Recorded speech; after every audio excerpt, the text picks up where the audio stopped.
So welcome, everyone. We'll be getting started in just a moment. We're watching the numbers rise as you walk into the Zoom room today for this special event. We'll be getting started in just a minute.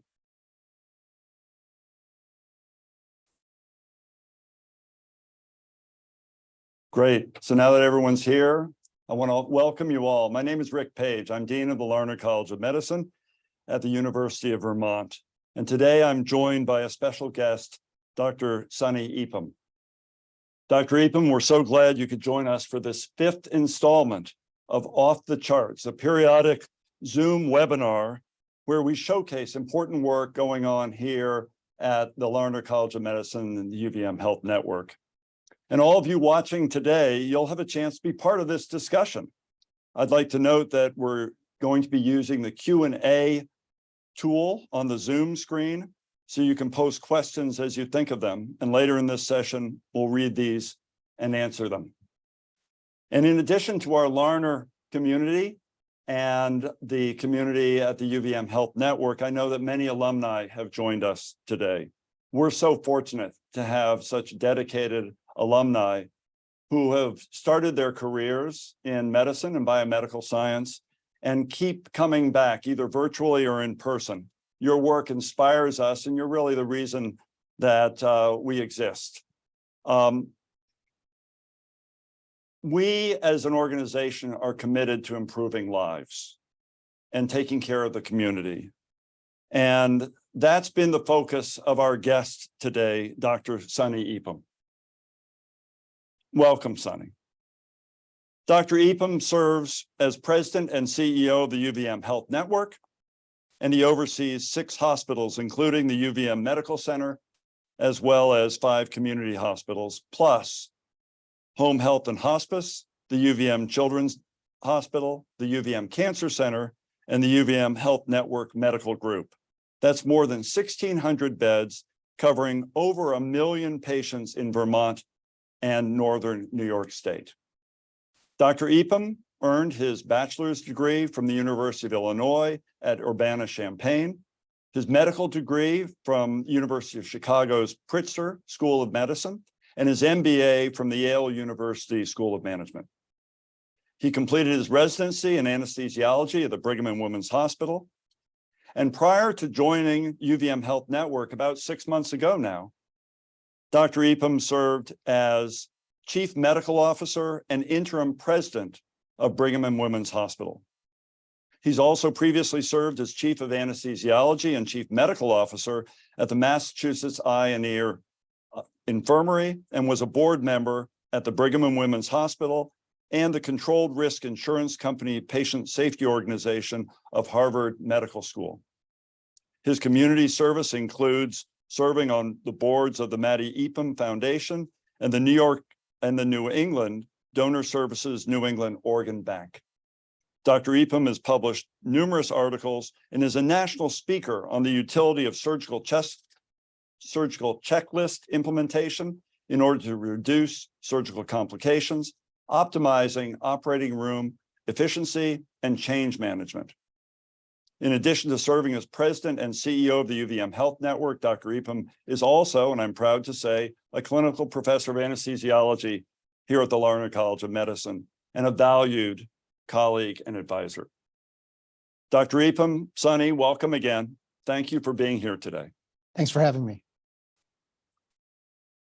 I have so many questions I'd like to ask you, but let's start off just simply. What prompted you to become a physician in the first place?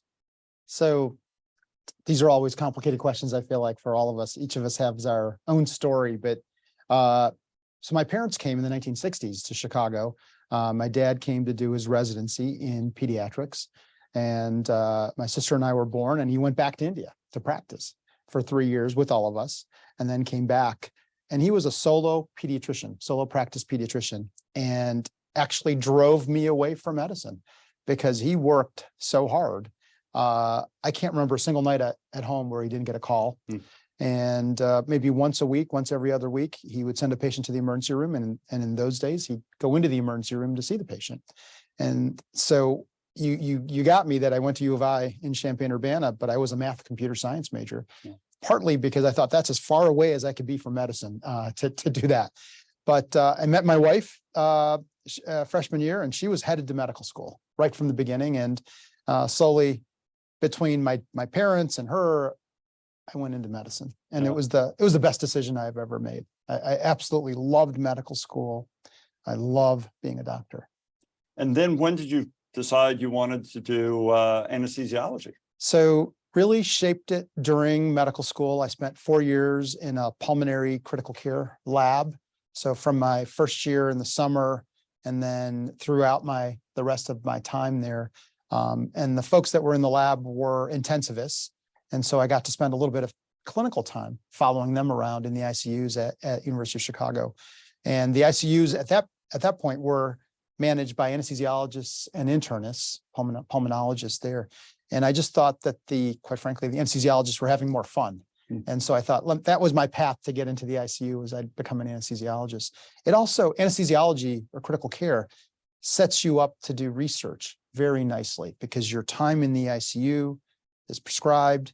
And when you leave, there's no one calling you, quite frankly. And so you could dedicate your time to research in space there. So did you anticipate when you went into becoming a physician, having imprinted perhaps on your father's activity and then becoming an intensivist anesthesiologist, did you envision yourself becoming a leader in medicine? Or when did you start appreciating the fact that you might have a big job like this? Yeah, so I've had a very circuitous route to where I've gotten here, I would say. So being at the U of C, my idea of what it was going to be a successful academic physician meant being in the lab. And so I very deliberately went to the Brigham with the idea that it was a very academically oriented program. Lots of people were in the lab. So when I finished, I spent the next 3 years on an NIH training grant in a basic science lab, 80% of my time. And I did not find joy there. Mm-hmm. It was fascinating and interesting. I learned a lot, but I didn't see that as my future at that point. And so I took a path away from that and just went back to clinical medicine, quite frankly. And then I was very involved with the medical school. So I taught physiology and pharmacology. I ran the anesthesia course for Harvard at the Brigham for about 5 years. And so I went down sort of an academic teaching path, and then very slowly drifted off into the administrative space. So it was not a direct path, no plan that was actually executed. It was sort of one thing leading to another, and me trying to find what would really bring me joy and satisfaction in the long run. Yeah, I think it's fascinating how physician leaders' careers evolve, and you can't really predict how things will happen. And from the outside, it sometimes looks like there's a plan. And I think all of us just kind of find what attracts us and where we find our passion. And we're sure glad you decided to go into leadership. Thank you. I can speak from experience, having sat on the search committee that brought you here, and with some great pride. Do you want to share with us what brought you here, other than being offered the job? What made this attractive to you to join the UVM Health Network? So I think part of that path of, when you're an anesthesiologist, you take care of one patient at a time. And it's an incredible privilege to have someone's life in your hands like that, one patient at a time. When you're teaching, it's 2 patients at a time sometimes that you have influence on, and the training program. And it took me a while to realize, but what I was really looking for was the ability to have influence and have impact on patients and on providers. And so I think sort of the stepwise progression for me was the opportunity to influence. And when I became the CMO at the Brigham, the chief medical officer at the Brigham, I really thought that was it. That was my last job. It was my dream job. I didn't imagine that I would find myself in that role. And but that was it. And I literally told my wife and told my boss that this is it. This is my last job. And during COVID, when I had the opportunity to step into that interim president role, which I didn't expect, I actually turned it down. I said, I don't think I can do this. This is too big. And a really great leader said, "Oh yeah, you can do it." She said, "What do you mean you can't do it? If I can do it, you can do it." And she had more confidence in me. Was this the outgoing president? No, this was the CEO of Mass General Brigham. Oh, wow. Partners. So she was just a positive influence and a confidence builder. And then when I got in that role in the middle of COVID, I had a really difficult first 6 weeks, I would say. But then the opportunity and the reality that you could actually influence 20,000 people and make a difference. And that was the staff, 20,000 staff members. Wow. And physicians. And then that cascading effect on patients and patient care, and that you could really change things, was really powerful. And it just allowed me to think about the possibilities of what I could do. It was 25 years in Boston. My kids were out of the house, but my wife was still there, and she was pretty picky about what the opportunities could be, quite frankly, about moving and what that would look like. And so when the University of Vermont Health Network came, and I had the opportunity to apply and think about that, and we talked about it. It was a longer answer than you probably were looking for. But what really excited me then was it's a beautiful place to live, and people are wonderful. So I think those were important for us. But what really excited me about the job was the opportunity to do something really different. And by that, I mean the idea that we were going to deliver equitable care to everyone, regardless of if you were on Medicaid, Medicare, commercial payer, didn't matter, here in Vermont and Northern New York. And that the attitude of the folks that were around us is that this is what we need to do, and we need to do it in a way that is going to be a model for our country, that we're going to change the cost curve because of the way we deliver care in a value-based population health management approach. So it was really exciting to me to be able to do that and to have that impact and have a team around us that could do that. Yeah, so it was really exciting. That's what brought me here. Great. So since arriving, what were your first priorities? Well, I am not a Vermonter, and so that was important to sort of recognize. I think none of us are, unless we have 7 generations. That's right. I was told my grandfather needed to be born here. But I think it's important because there is a lot of history and a lot of culture, and without understanding and acknowledging that, it's hard to move forward. And so I got some good advice that it's going to be really important to learn about that. And so I've traveled around quite a bit, both the New York hospitals and the Vermont hospitals and home health and hospice, and really tried to meet both staff, community members, board members in all of those locations, listen to folks. So that was really the first step. And then think about my leadership team and what do we need to continue to the work that's been laid out for us here to continue down this value-based population health management pathway. And so the first 6 months, I feel like, has really been dedicated to identifying, what do we need on our team and getting to know the community. Yeah, I think it's wonderful that you've gone out into the community the way you have. I know back in Boston, you had a significant impact on the community and expressed a commitment to outreach to the local Boston community when they really needed it. And that again was one of the things that I thought was attractive about your candidacy for this job, is that you really embraced the community and seemed to have been embraced by it. And we're a little bit different from Boston here, but at the same time, there's such a richness to this state and the people that we get to serve, and it sounds like you've come to know some of the real advantages of being part of this great state and our critically important region of the North Country of New York, which shares many characteristics, obviously a few differences in a number of different ways, but this is such a great community to serve. It really is. I'll make one point that we often take for granted here in Vermont and Northern New York is that we have our citizens, our residents really care about this equitable care idea. I was traveling in Texas. I was in Dallas 3 or 4 months ago, where 20% of the citizens there do not have health insurance. They don't have coverage. That's bad. Yeah. But what's even worse, it's okay. The politicians, the citizens there, they accept that. That's what's really different, right? We won't accept that here, right? It's a different mindset. And that's what allows us, that's what gives us the fertile grounds to be able to do the work that we're trying to do. Yes. Yeah.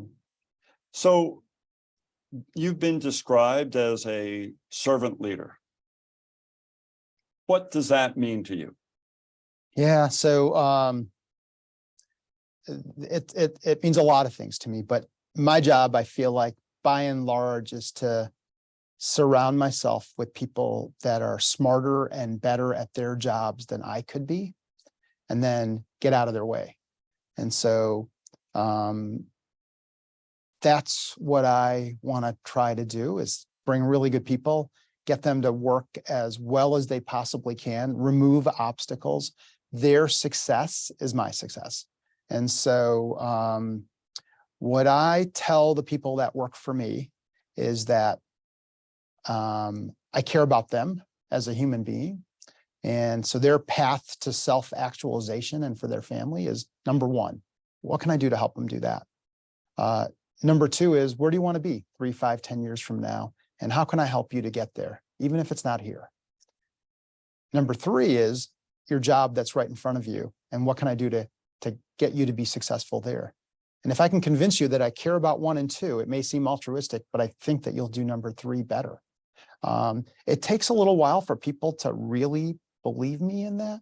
But if you talk to people that have worked for me before, it's really true. Like, you come back and you say, what I would like to do is move to California in 5 to 6 years, and here's what I want to do. I'm like, all right, let's work on that. So that when we meet, that's part of our conversation, is that path to get there while you're still doing this job, right? So that's what it means for me. And then I'll throw one more piece of that, which is on the performance evaluation piece of when we sit down and talk about how you're doing in your job. I start with, how am I doing? Can you give me some advice of how I could do my job better? 2, what can I do better for you as an individual in your role? What am I doing? And then 3, how are you doing? And then the last part is, here's what I've seen. And so I want to re-emphasize the fact that we're all in this together, right? That's a servant leader. Yeah, great.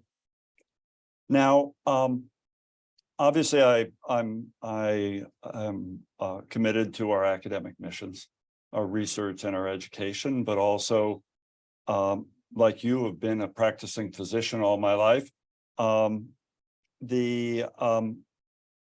do you see the value proposition, if you will, of the research and education activities that take place in a hospital or health network? And let's face it, you are responsible for a big operation here, and for a lot of different people, and for the clinical operation, and ideally making margin and being able to invest in all those good things that any hospital leader has to be focused on. In addition to that, you've always been part of an academic health system. As you describe the value proposition for education and research, how do those fit with the other priorities of leading this large health network? Yeah, so to me, it's all one job. Part of our mission is educating our future leaders in healthcare. So it's just integrated right into the work of what we need to do, of making a mission, delivering great care.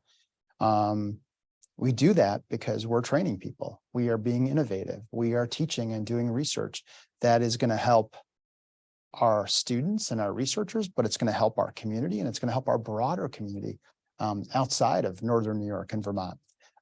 That is just an integral part of the work that we do. thank goodness that we have that. And what an asset it is for our state and in Northern New York and our region that we've got the Larner College of Medicine here, right? And the University of Vermont here. That when I talked about, getting to know the community, and this, Rick, it's self-evident to us, but is the time that we've spent together, the time that Suresh Garamella and I have spent together and talking about how do we integrate our undergraduates? How do we integrate our undergraduate medical education program into the broader health network? How do we have our trainees, from medical students to residents, get out and do that more?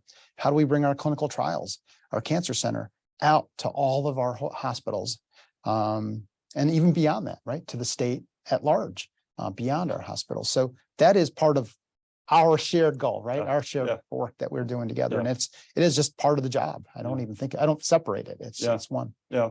And I think of this place really as a jewel. Here we are we're in competition for the smallest state in the country in terms of population. We have the largest city in the state, in that Burlington is smaller than the biggest city in every other state. And you look at the quality of the physicians that we recruit. And I know we wouldn't have you here if this weren't an academic system. And likewise, almost to the individual, the physicians that we recruit, and many of the other staff, the nurses and others who want to be a part of a learning organization. So I couldn't agree with you more. And I actually think it translates to a more efficient hospital, perhaps, in terms of quality. Yeah. What would you say about the quality of the doctors and the residents that we have here, for example? The quality of medical care that we deliver is outstanding. It's exceeded my expectations. I sort of came from, the one place I've ever worked at has an enormous ego about the quality of care that we deliver. We're the only place, the feeling in Boston is that's the only place that does that. And the reality is that's General is down the street, mind you. That's right. And the reality is that the quality of care that we deliver is phenomenal. And this is why people want to stay here to get their care, right, and not travel. And it's up to us on the efficiency part, to be able to deliver care to everyone that wants to get a care. And right now we're stretched. We're stressed on that. Yes. So when we talk about medicine, we talk about the community. And I alluded to the fact that you provided outreach to the community that really was unprecedented by all reports, in terms of the president of Brigham and Women's Hospital really having an impact and reaching out to the community. How do you integrate the community in terms of health care and public health, perhaps? And how do you see us fit within this state with very rural, most of the state is rural, and in some areas generationally poor, and how do we integrate the community and hear from them as we move forward in sorting out how best to provide help for our state and the North Country of New York? Yeah, so I think making the patient a part of the work that we do, it sounds so obvious, but as we both know, it's not something that's inherently part of the work unless you make it a part of the work, to bring the patient in and bring the community in. And the understanding that we deliver better healthcare when we understand our communities, understand their unique needs, the differences that exist in the underprivileged, underrepresented, and how we can best take care of them, has got to just be a fundamental part of the way we deliver care, and a fundamental part of the way we educate. And so that we have to deliver culturally sensitive care in every way, right? Whether that's race, ethnicity, languages, whether that's sexual orientation, gender identity, poverty, we've got to deliver care in a way that understands that and is sensitive to that. And if we don't provide the educational opportunity for our medical students and our residents, then it's going to be a much more difficult task for them wherever they wind up going if it's not here, right? So that's part of our responsibility, our shared responsibility. And the way you do that is you get out into the communities, you deliver care where the patients are. You think about the social determinants of health as part of medicine. So poverty impacts health. Rural communities have significantly higher mortality rates than non-rural communities. If you look at the top 5 causes of death in America, heart disease, stroke, cancer, accidents, pulmonary, COPD-like diseases, all 5 of them, each of them, are higher in rural America. Rural America has nearly 50 million residents, right? So the care that we deliver here and what we learn to do here gets extrapolated all over the country. It's really important. Our medical school, the way we teach, the way we extend ourselves out into the community is the future. And so we've got to do we've had a responsibility to do a phenomenal job, right, in that. So as you know, I've been here going on 5 years, and we've seen some transition in terms of the state of Vermont getting attention, and good attention, hasn't it? During COVID, I'm really proud of the job that was done. And with climate change, it's been written about. I have neighbors who moved here, can work anywhere in the country, but decided they wanted to raise their family in Vermont because of the environment, the geo and political environment. That's translated to some challenges in terms of finding places to live. You want to comment on how that might have an impact on our collectively staffing the college, the hospital, and in a competitive environment, maintaining the healthcare workforce that so critically includes everyone who's participating in healthcare, up through the custodial and the other service areas, through nurses, advanced practice providers, and physicians who have trouble finding a place to live. Yeah, so you're absolutely right. Incredibly competitive environment. We know that we've got a shortage of nurses and doctors across the country, and that's not going to change for 5 to 10 years. And so we have excuse me, the separation of our clinical specialists and the shortage there, and that the reality is that we are competing on a national market to bring those folks here. So anything that's an obstacle to doing that is going to hurt us. So when you think about housing, when you think about childcare, when you think about salaries, they are all going to make a difference because we're not competing locally anymore. We're getting from a national market. We have to bring people here. Our job as leaders is to create an environment where it is phenomenal to work here, that we have an environment where they're supported and you can bring your true self, your whole self into that work and feel like you belong. So we're committed to that work. On the other side, when you talk about environmental services, food service workers, it's a different challenge in a way, because the challenge there is that the inflationary pressures are there. So we're not competing in that space for healthcare workers per se. We're competing with fast food and the Costco's of the world, because the skill set that's needed there is the same. And so our job there is to tie the work that folks do in that same supportive, inclusive environment, but tie the work that they do to the mission, right? So that when you are cleaning a room, when you are serving food, when you're providing security, you are taking care of your family, you're taking care of your neighbors, your friends, you're making them healthier, right?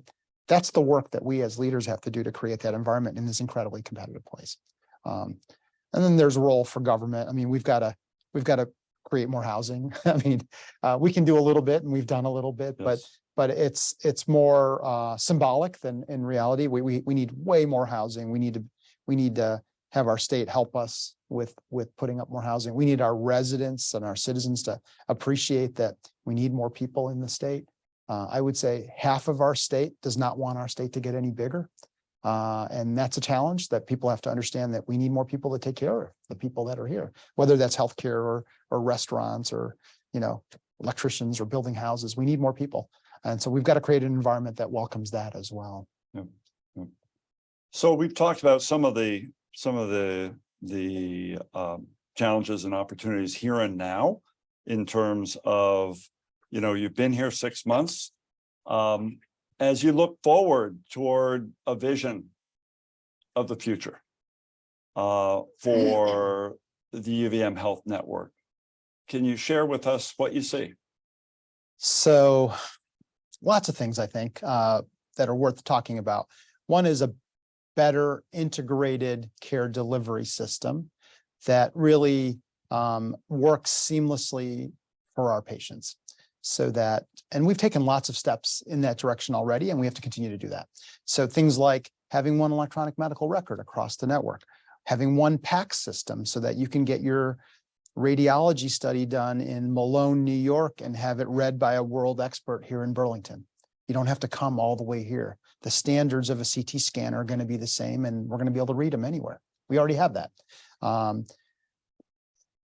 The idea that access will become a non-issue, and what do we need to do to get to that point, so that when you come to an emergency room, you get seen promptly. If you get admitted, go to your room. You don't sit in the emergency room for hours or days even.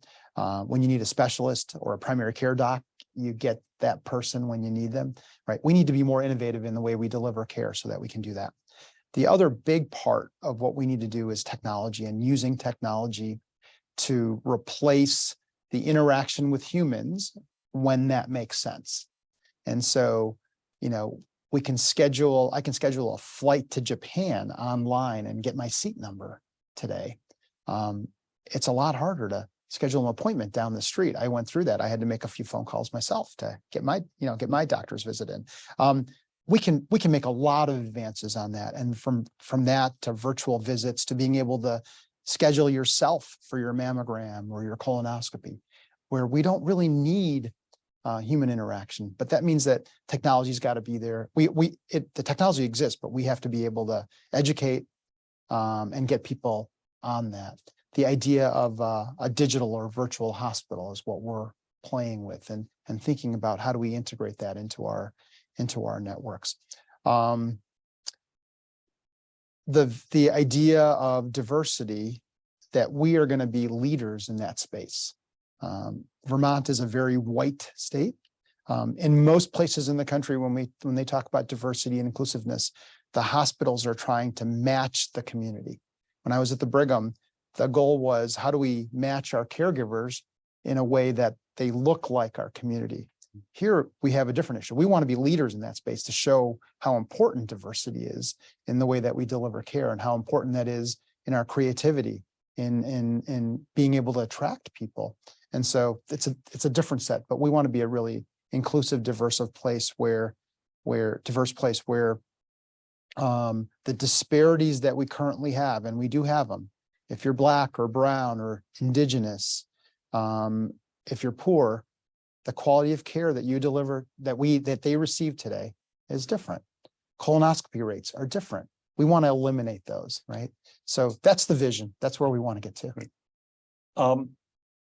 You mentioned earlier cancer care. Where do you see cancer care going in terms of UVM and this catchment area of about 1 million patients when you include Vermont and the North Country of New York? Yeah, so we have a great cancer center now, but we have opportunity to make it even better, right? We want to move towards a national cancer center designation for our entire community, Northern New York and Vermont. We know that we're getting patients here, and we want to deliver the state-of-the-art care to everyone. We want to be able to do research and clinical trials so that we are bringing our patients the very best, the cutting edge. And so that's the path that you and I are both engaged in and working on. And we know that's a long process. We want to bring that quality of care to all of our hospitals. We want to bring clinical trials to all of our hospitals. We want to have our trainees be able to work in all of those areas because we understand that delivering care in Malone or Plattsburgh or Berlin or Middlebury is different than being in an academic medical center. It's different than being in a city. So all of those things are really important. So we have great opportunity, and that's the work that we're gonna be doing. The reason Sonny and I are smiling is because he's been hearing this from me and really embraced the vision that we now share for Vermont, University of Vermont, to again have a cancer center that's what's called NCI designated, or designated by the National Cancer Institute. Thank you. And Randy Holcomb was actually one of the people that I visited with and off the charts previously. And I know we both share great admiration and hope for Dr. Holcomb to lead this cancer center to NCI designation. And as we both know, that's just a designation of excellence. What we really want to do is provide the kind of excellence in terms of cancer care, research and education, and service to this wonderful community and we're going to get there. I know our job is to get out of the way and let Randy get there. Right? Absolutely. So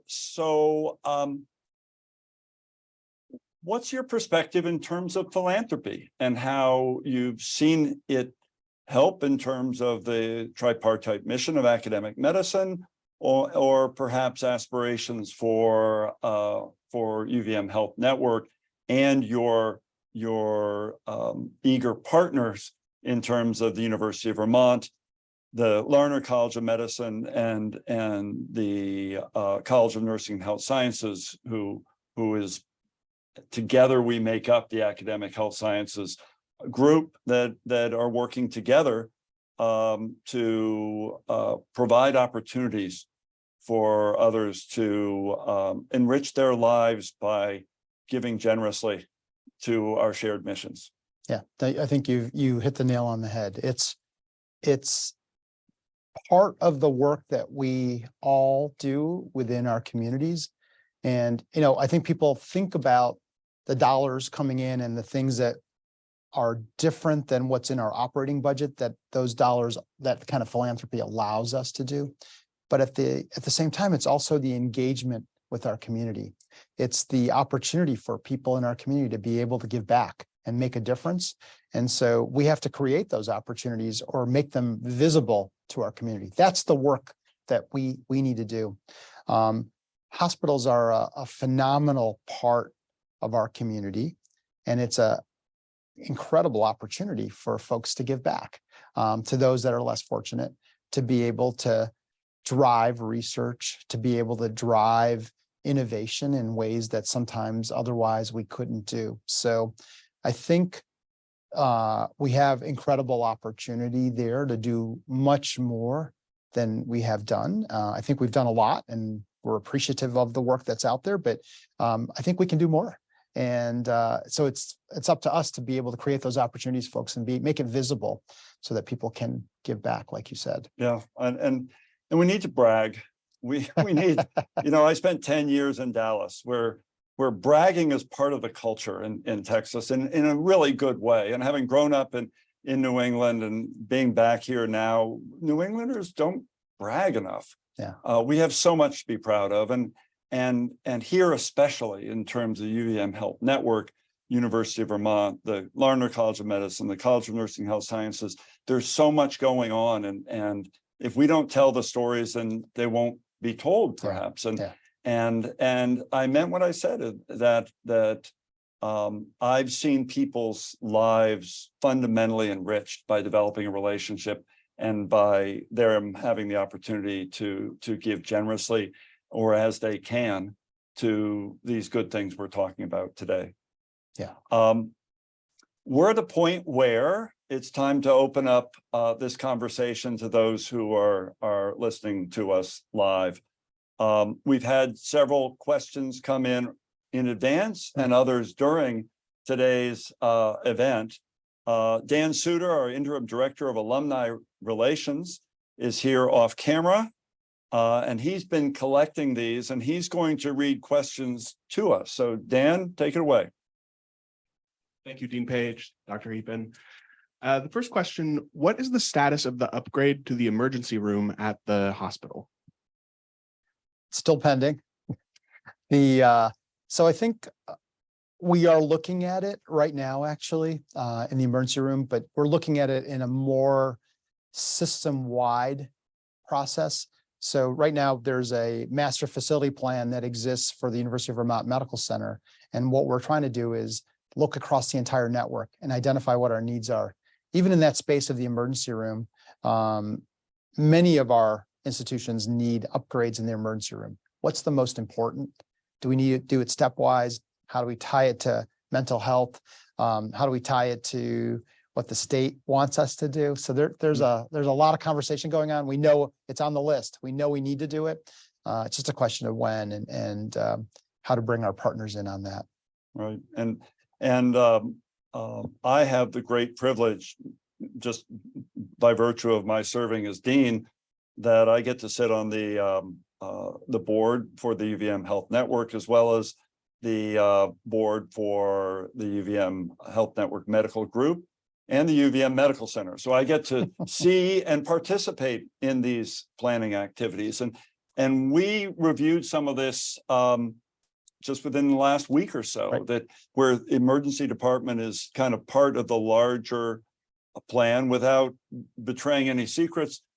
Can you share with us kind of big picture where we might need to go? For example, do we need more beds? Do we have the infrastructure for such expansion? So I'm careful about this because we do really need to bring the state and our regulators in on the process of how we get there. And it's complicated because we have to plan when we think about this for 10 years, 20, 30 years, right? When we put a building up or when we put beds up. And so I can say at a very high level, there's, in my mind, no doubt that we need to get bigger, meaning that we need more patient beds. We need more, very specifically, behavioral health / mental health inpatient beds for both adults and kids.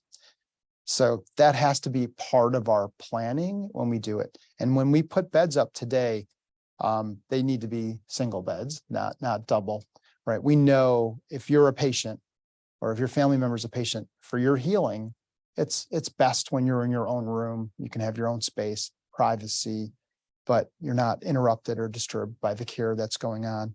And so that's a big burden for us to take on and what we would need to grow. And then we need to look at that in a very integrated manner across the network of what do we need here in Burlington? What do we need in the other areas specifically? So that's part of that master facility plan across the network and then tying it into the individual hospital needs. But right to date, we have been looking at them hospital by hospital instead of by network. And so that's the greater picture.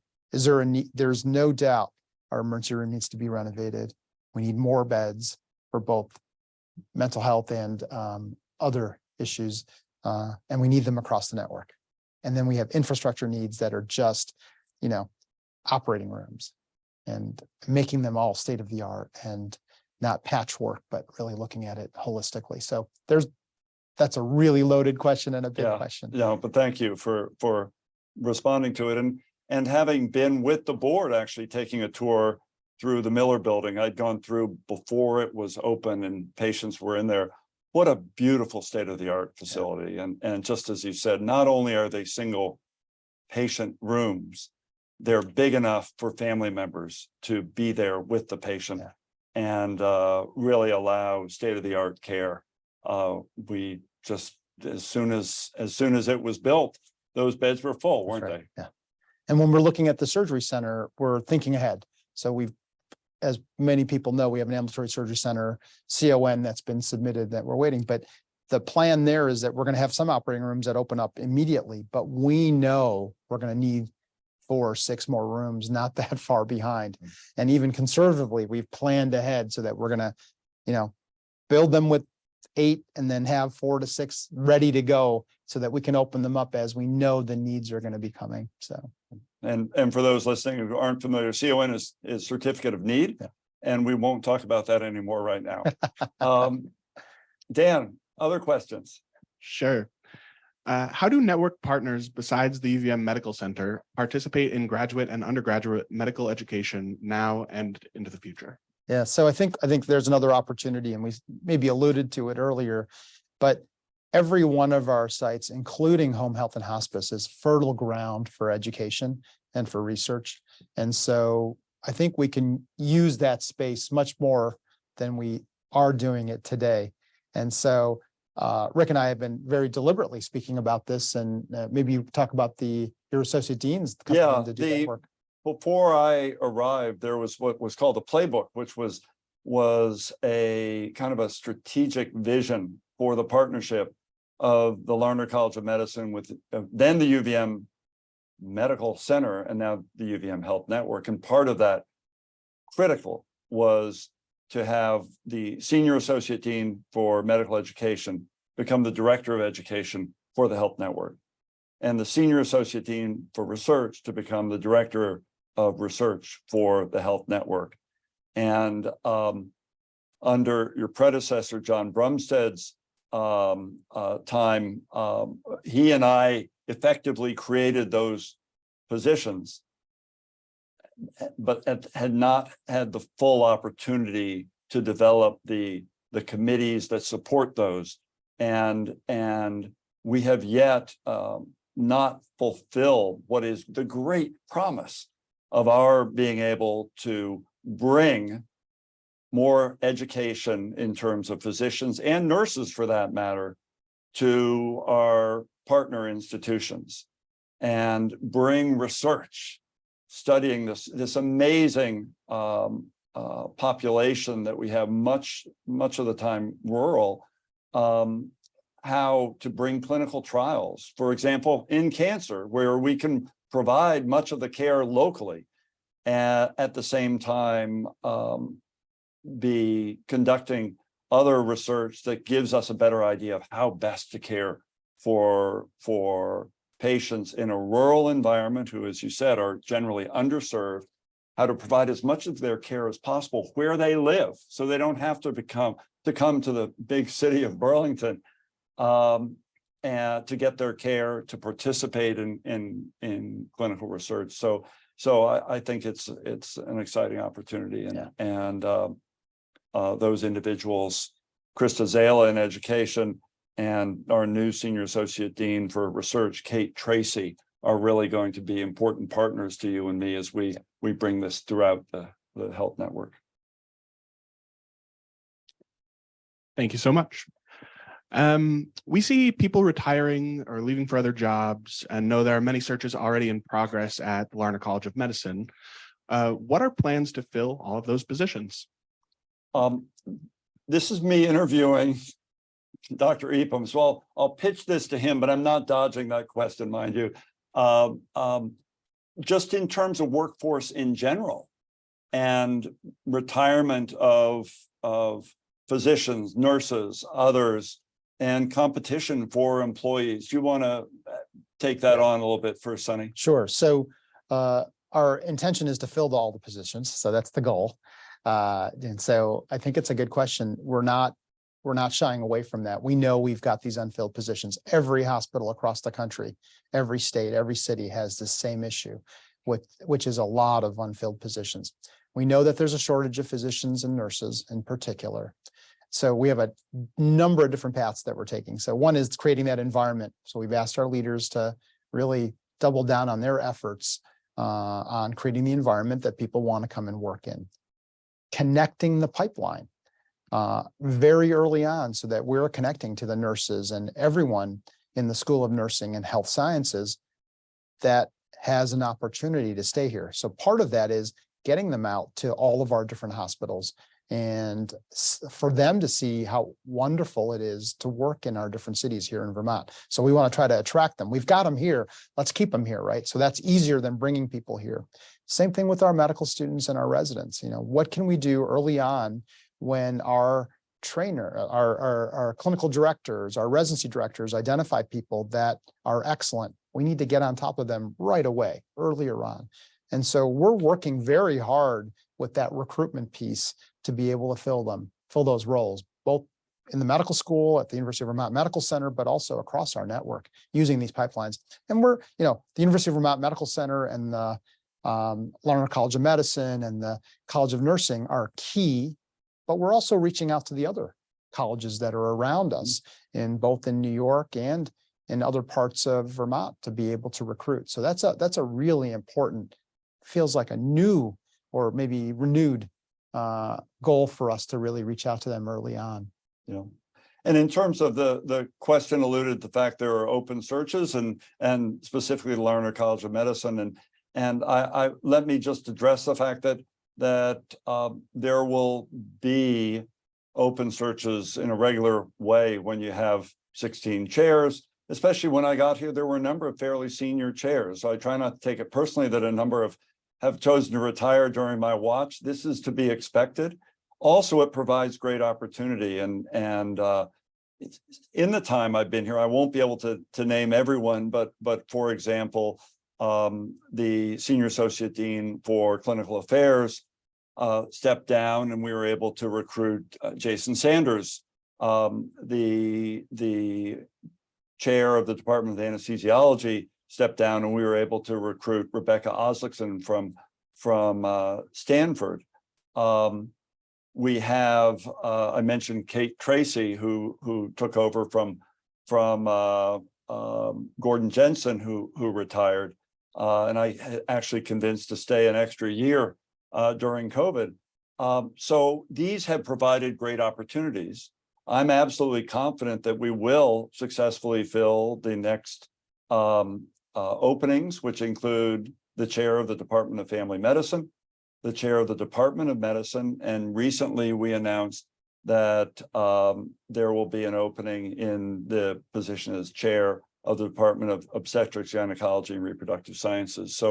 So with every retirement, we have great opportunity to find someone who can build on the success of the previous chair or senior leader.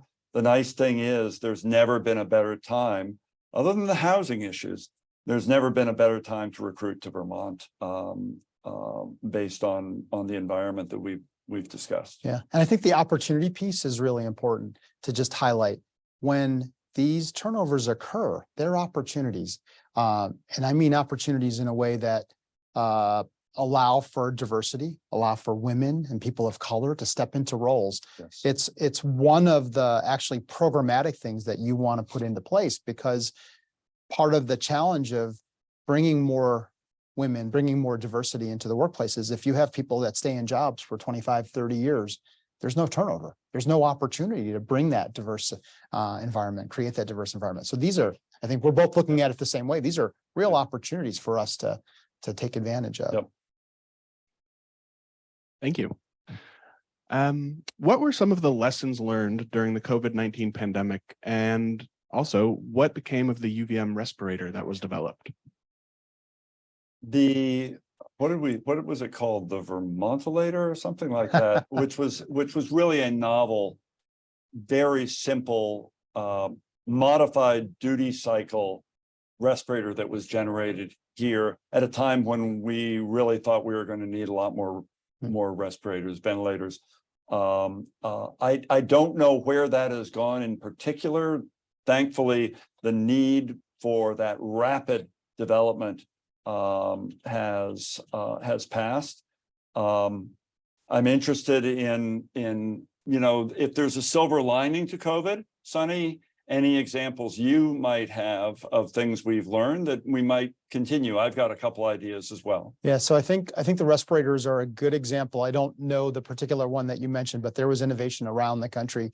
I would say lots of anesthesiologists actually involved with converting operating room anesthesia machines into ventilators that could be used in ICUs. So people got very innovative. But I think the biggest thing that came out of it for our country is that we know we needed to check our stockpiles. We actually have a stockpile of ventilators, and how do we distribute them across the country? So I think there's been a lot of work on the national side. PPE, which was challenging when we started, that is that we didn't have enough of the masks and gowns and gloves that we needed. Today, I can tell you here and across the country, but here we have a large stockpile. We're ready for whatever is going to come next. We know something's going to come next, and we're ready for that. So I think there are some really important lessons. There's a lot more to do in that space. Our public health system is fragmented in the way that we are covering it. So we don't really have a national public health system. We have a statewide, and then in different states, there's counties, there's cities, depending on the state. So there is no great standard, and there is more work to be done in that space. But we've learned a lot about what we'll need to do the next time this happens, and it will happen. And I'll build on that as well in terms of, think of Zoom, how comfortable we are with Zoom. You know, a half-hour meeting, you might fly somewhere to have a half-hour face-to-face meeting. It's not quite the same, but it's not that far off to have that meeting by Zoom, and there's no carbon footprint, and no one had to go to another state to have that meeting. Telehealth.